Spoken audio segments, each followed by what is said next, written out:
Ebusuya putu prama ne bo abeto yapno so enese enwumere ya ewo Dansoman kroye mu no mechre ewo Vodafone sa na yefre bia ye honom Vodafone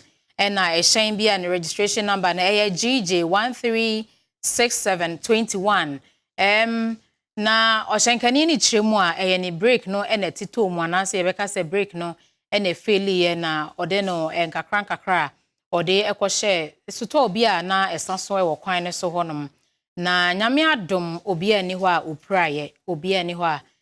opra ewo mohyenkani na nkasa kra no wempra na eye niama hodo na asai wo honom ebi te se ne wohu ewo nkasafoni so no billboard bia na esi ho no pharmacy bi billboard na ho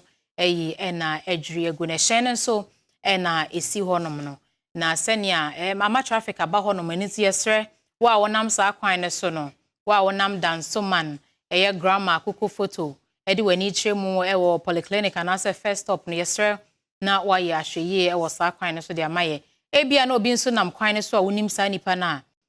wa mane hunu se ne asi wo kwan ne so no na watumi aye ahweye